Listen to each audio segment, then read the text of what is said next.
time a little bit.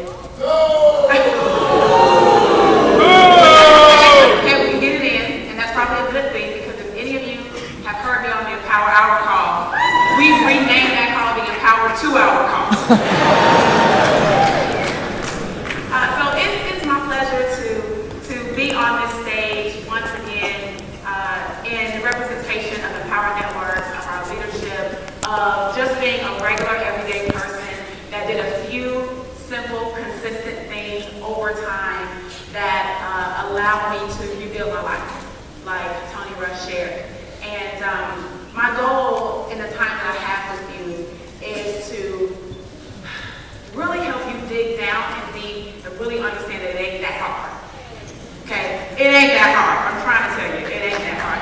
You think it's harder than what it is because of what your previous mind is telling you equates to lots of money, right? Subconsciously, you're trying to equate a lot of money to a lot of time, whether you think that or not.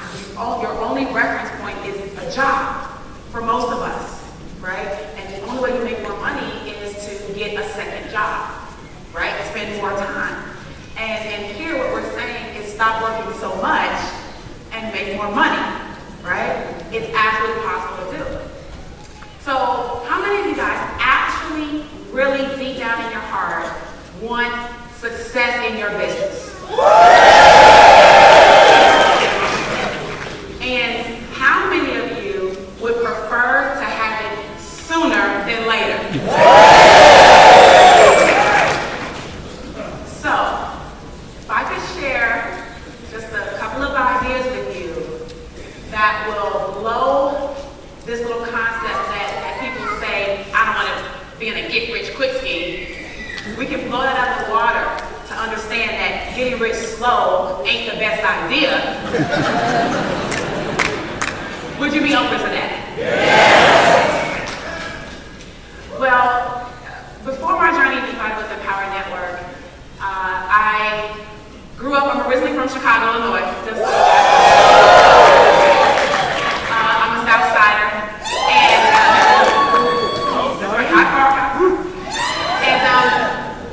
I matriculated through high school. I went to college at Florida A&M University. I got an MBA, a master's degree in business administration with a concentration in marketing. And I was being groomed. This was, our school was rated one of the top business schools when I was there in our entire educational system. Okay? Our dean sat on the board of major Fortune 500 companies. She had relationships that helped her MBA students get internships and get permanent placement positions very easily, right? I traveled and I lived overseas in my internships in Mexico. I lived all over the United States during my graduate years, learning and getting things under my belt. And when I graduated, it was shocking that I didn't have a job right away. It was shocking to me because it just didn't seem possible for that to happen to me, right? They told me to get A's and B's in school, and I got A's and B's in school. They told me to be to class on time. They told me to study. They told me to work with my teams and our group projects. They told me to be a team player. They told me to do all that. They taught me how to interview well. You guys know how to interview well? Everybody taught you that before? And you practice and you run these scripts with people helping you so you can get the job better and be able to articulate your ideas better. I knew how to do all of that. I was really being programmed to be a drone. I didn't even know it. So when I didn't get this job, I couldn't believe it. I was embarrassed. So I didn't want to come back home to Chicago with my mom. Plus it was cold here. I wasn't too good about that anyway.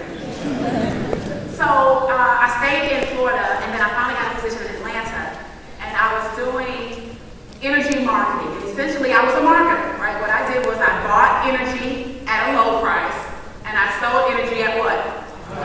High price. And I made our company money for doing that. And I worked these crazy hours. Have you guys heard this story on the Power Hour call before? So I worked these crazy hours. It's true. I worked 12-hour days. My dad's here. He'll tell you. I was living with him and my stepmom at that time. And I would drive home from work every single day in tears. I hated it. I hated that job. I hated taking my badge and swiping wrapping it into, little bags, the little pad that you have to put your badge on to get into the building because it was a very secure building. I hated it. And I would get there and I would sit there at that desk and just dread 12 more hours of this nonsense. But I had to do what I had to do. So fortunately for me, there was a period of time where a series of layoffs began to take place. I was laid off, and I've always said that was what gave me my freedom papers. How many guys want freedom papers?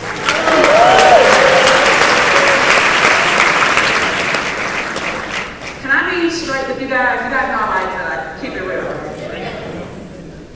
For me, I thought I was enslaved. And there were no chains, and there were no ball and chain connecting me anywhere. So that would lead me to ask the question, well, who was I being enslaved by? Myself. I was being enslaved by myself because I didn't understand, and I don't think anyone had taught me up to that point, that there was another way. I only knew one perspective, and that was the perspective of the road that I took. And then I got to the end of that road and realized there was a cliff. There was a cliff. And I couldn't go backwards. I could only go forward. So I had two choices. I could either purposely jump off that cliff, prepare myself, and know that I had wings to fly, or I could stand there scared and hope to pray to God that no one would push me off unexpectedly, and then I wouldn't have any idea what I was doing. You guys understand what I'm saying?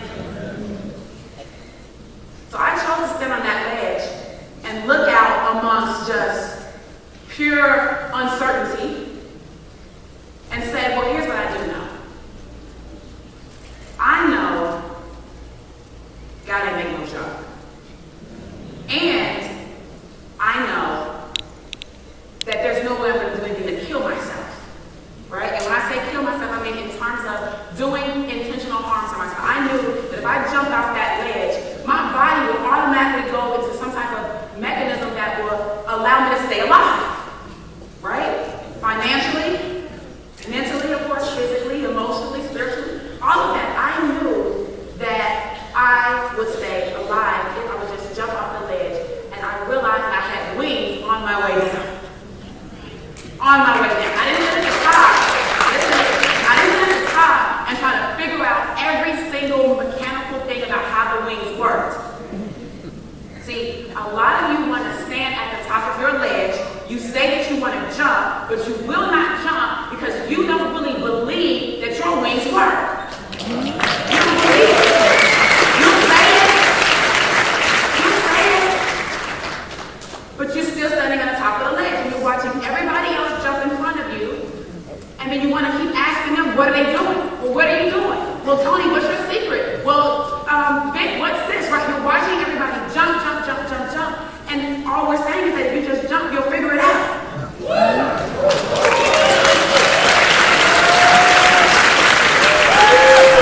I got to a point in network marketing. I was doing pretty good in network marketing. It wasn't a big deal. But the problem was that I lost my house already. My cars are already in the repossession. And I had nothing to lose. You guys ever experienced that before?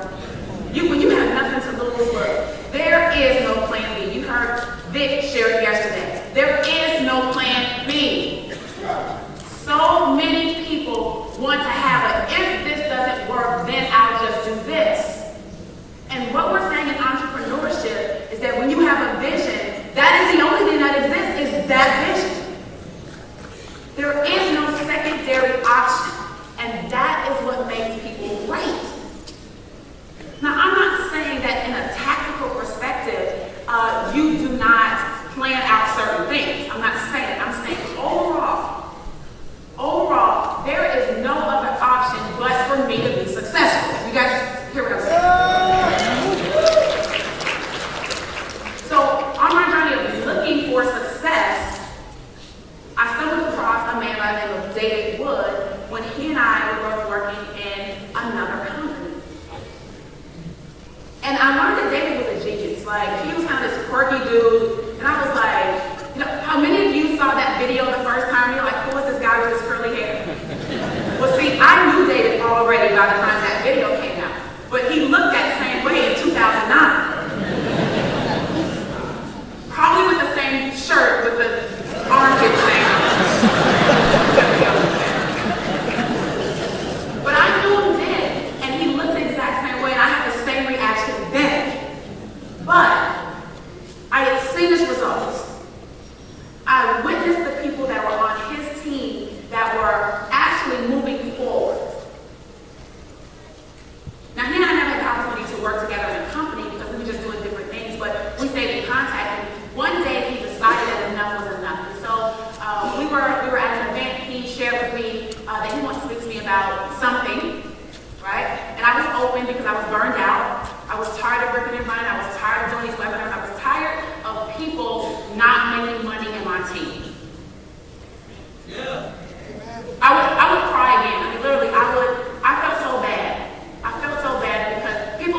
followed me for years. And I felt I was doing her a disservice. People like Cherie King, she's here. I felt like I was doing her a disservice. And I still get emotional about it. Because now, here, I feel like I'm giving them the best service I can. And I feel like they are in an environment where they're going to cultivate their growth. And we have owners who actually care enough about their team to help us make more money than they may possibly make if we outproduce them, right? Right? Aren't they in the same plans that we are in? We can outproduce them. Bit did. Don't think it's not possible. Bit did for a short time, right? I don't know what they're going to do. How they're going to.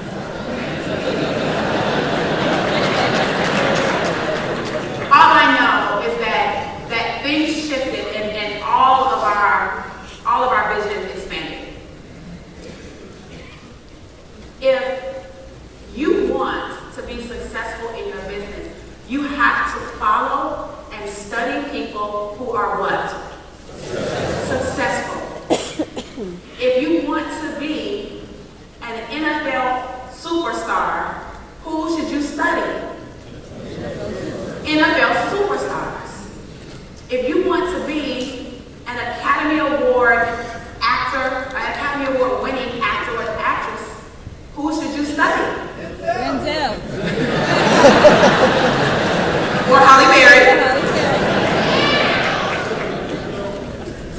But you guys get where I'm going with this, right?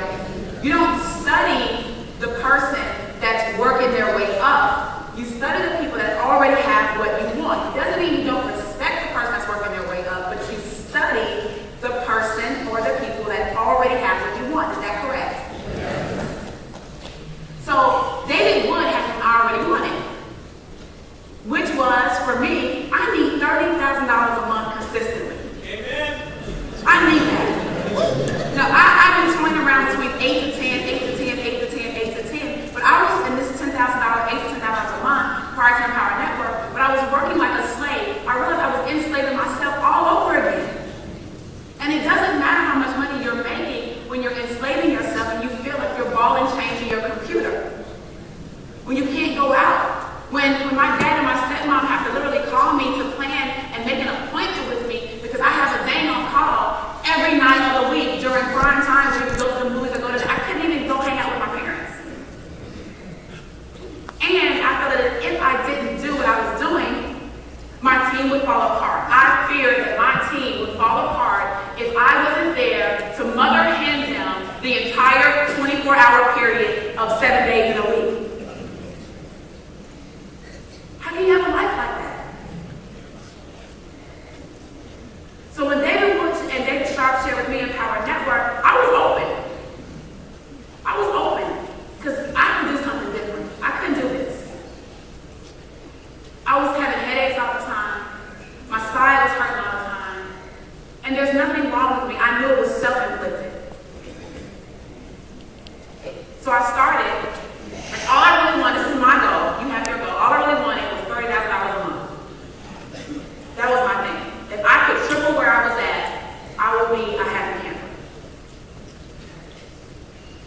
And my first month inside of Empower Network, I did over 20. Did over $20,000 my first month in Empower Network.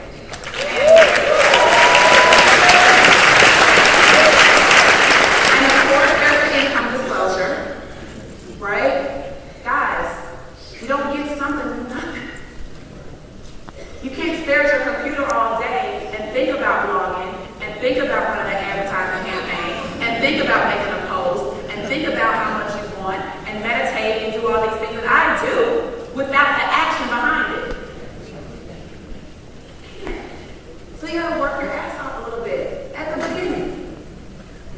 It's okay, you got to. So I did that, and then things started changing. And then there was this thing that would happen on Monday nights. What happens on Monday nights? Empower Hour Call. Now, we back and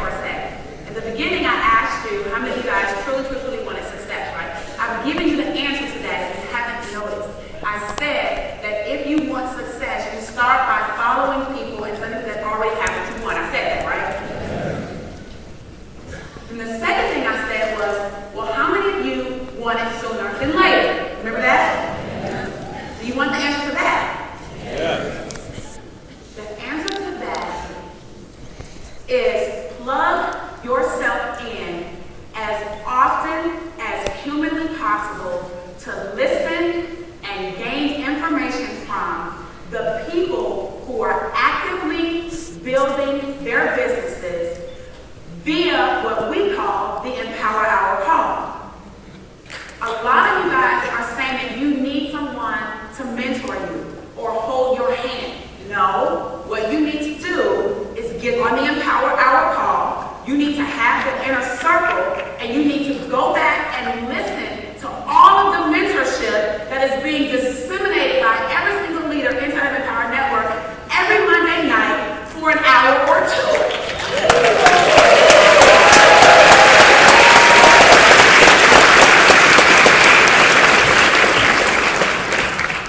You know, when Dick came into this company, he took everyone by surprise.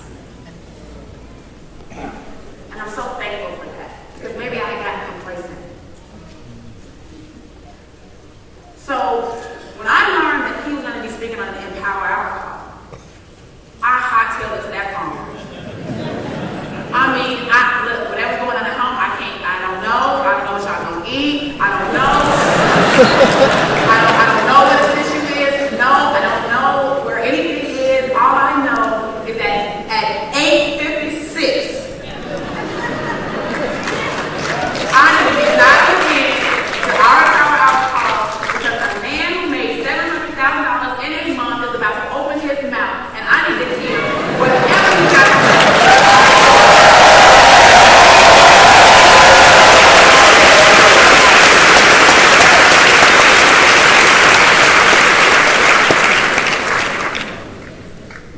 How many of you guys were on that call when Vic spoke to that?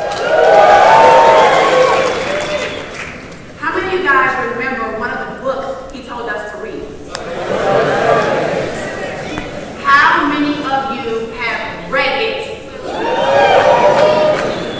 Or have it on audiobook? You see, now that's a significantly lower number of hands that I just saw when I said how many of you have read it than when I said how many of you guys want success fast. See what I said? I said that you don't really believe it. The man said,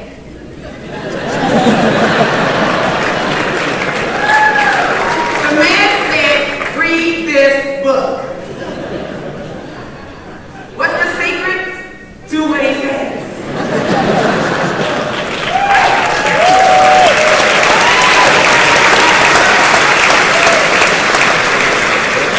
You know, Nicole and I, this past week during the Empower Hour, or right before the Empower Hour call, we're packing. So she's in Memphis, I'm in Atlanta, and we're getting ready to get on an airplane the next day, which would have been Tuesday, to get down here for all the leaders events. And I get a text from David Sharp, and he goes, hey, you girls want to do the Empower Hour call. It's 8:43. I got my headscarf on, I got all my clothes and stuff laid out, and I'm trying to get things right, get it rolling. And guess what? I saw the coals in the thread, and we both, it was almost magical. I didn't know what she was doing, but almost right behind each other, she said sure, I said sure. Because it's an honor to be asked to speak on that call. You guys know that? It's an honor to have the owners of a company believe in you so much that at a moment's notice that you can actually inspire and impact the people in their company while they are off doing other things to support and make sure we're moving forward.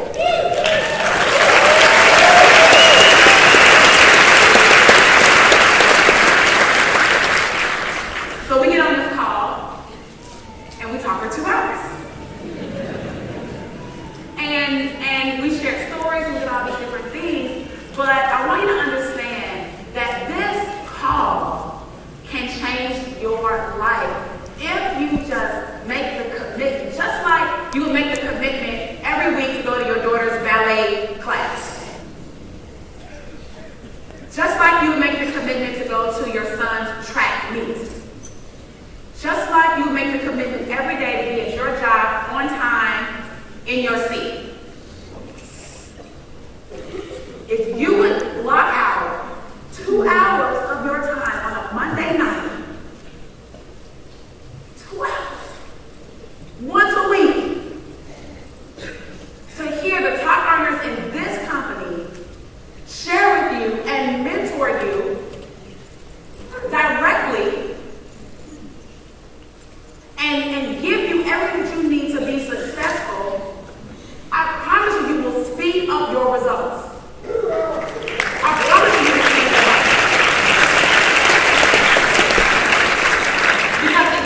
garbage in, you have what out?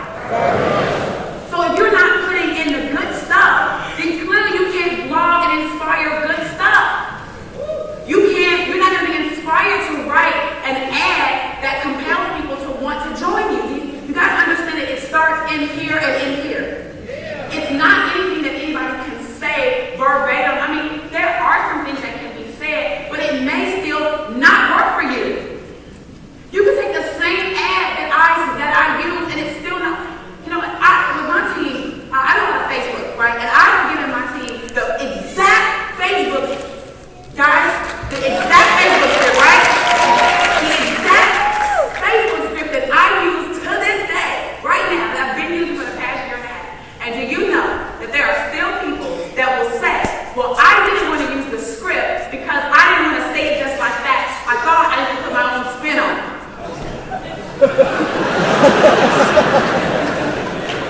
So you're saying you want the goods, and then we turn around and give you the goods, and then you say, well, I don't want those goods because my goods are better. So that's why we're saying, well, we're not going to, it doesn't matter about all of that. What matters is that you have inspired action. Inspired action. And how do you get inspired action? Well, get on this call, man. If you don't do anything else as you're starting to progress towards your business being successful, and you're putting the stakes in the ground, and you're digging out the hole and pouring in the foundation, at that basic level, commit to the habits that will make you successful. And let go of the habits that are causing you distress. Let go of the television. So much of it.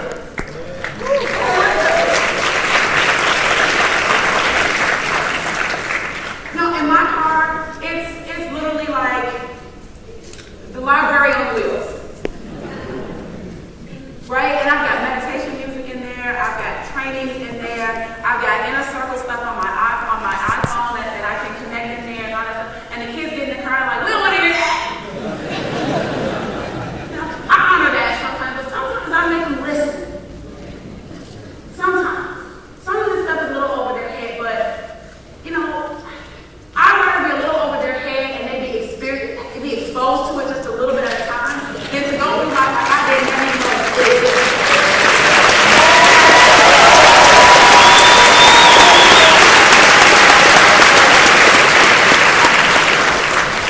So I'm going to try a little experiment. Are you guys up for an experiment? Yes. You want to speed up your results, right? Yes. I said this is an Empower Hour call, right? Yes. That's every week. You guys hear me? Yes. Every week. It's your duty and it's your responsibility as the CEO to lead the organization. And if you're leading people based on the way you're leading yourself, which is in disarray, why are you expecting to make $60,000 in a month? So, I'm going to try a little experiment. And the experiment is that I've got 3 seconds left. All right. These are 2 books. Okay? The 2 of my, I have a lot of books in my library at home. Okay? In my office. A lot of books. But I brought these specifically. Okay? I brought these specifically because of 2 principles in them that I think will be beneficial if you understand that this is what it's about. This one is called The Greatest Manifestation Principle in the World. And look how small it is. It's like a kindergarten. The greatest manifestation principle in the world. I won't tell you what it is. Many of you study the law of attraction, things like that, right? But a lot of you that study the law of attraction aren't getting results still, right? You need a principle that you're missing in conjunction with it. You got me? Okay, the author is Carnelian Sage. Carnelian Sage, S-A-G-E. You have to go to the website to get it. Like, I don't think it's like in any bookstores. The greatest manifestation principle in the world, Google it. The next book is The 50th Law. I love this book. Love it. 50 Cent co-authored this book with Robert Greene, who wrote the 48 Laws of Power, right? So the 50th law kind of goes with 50 Cent. You know, you gotta get it. This book is the other principle